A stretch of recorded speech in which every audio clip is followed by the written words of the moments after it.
संभाजीनगरमध्ये संजय केनेकर यांच्या कार्यालयाच्या बाहेर एक पिस्तूल आहे ती बॅगेमध्ये सापडले, त्यामुळे कुठेतरी हे कायदा सुव्यवस्थेचा प्रश्न निर्माण होता असं म्हणायचं. कायदा व सुव्यवस्थेचा कोणताही प्रश्न निर्माण झालेला नाही. या ठिकाणी अशा प्रकारच्या ज्या काही तुरळक घटना असतील त्याच्यावरती त्वरित या ठिकाणी पोलीस कारवाई करत आहेत आणि कायद्याच्या अधीन राहून जी कारवाई करायची आहे ती होत आहे.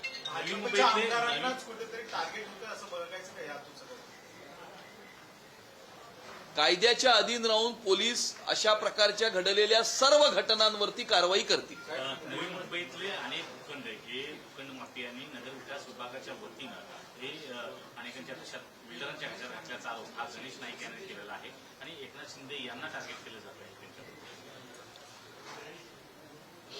गणेश नाईक साहेबांनी जर काही गोष्टी या लक्षामध्ये आणून दिल्या असतील तर त्या गोष्टींवरती उचित स्पष्टीकरण हे सरकार त्या ठिकाणी देईल. मुंबईमध्ये गेल्या 2-4 दिवसांमध्ये अतिक्रमण कारवाई फार मोठ्या प्रमाणामध्ये सुरू आहे.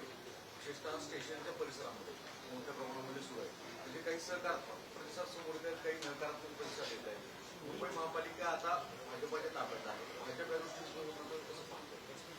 मुंबई शहराचा प्रत्येक रस्ता हा मोहम्मद अली रोड करण्याचा प्रयत्न काही शक्तींचा आहे आणि त्यामुळे मुंबईकरांना मोठ्या प्रमाणावरती त्रास होत आहे.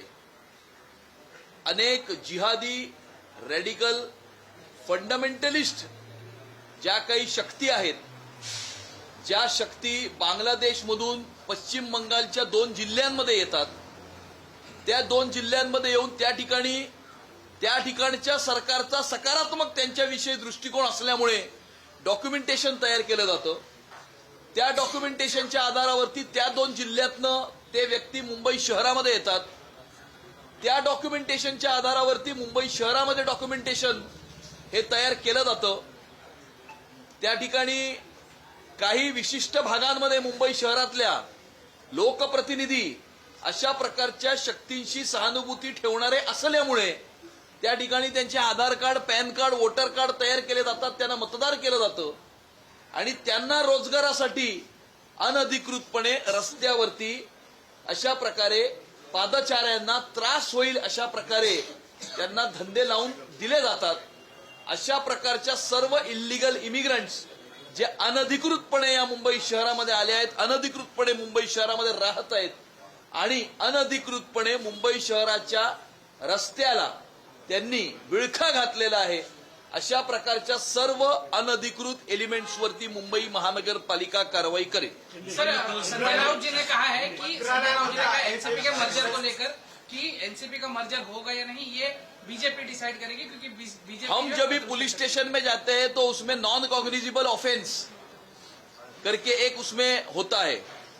महाराष्ट्र की राजनीति के नॉन कॉग्निजिबल आइटम के ऊपर प्रतिक्रिया देने की आवश्यकता मुझे लगती नहीं है. जिस व्यक्ति को कोई काम धंधा नहीं है, रोज सुबह 10 बजे टीवी के सामने आकर खड़े हो जाते हैं और अनाप शनाप बकते हैं, इनके ऊपर ज्यादा ध्यान देने की आवश्यकता नहीं.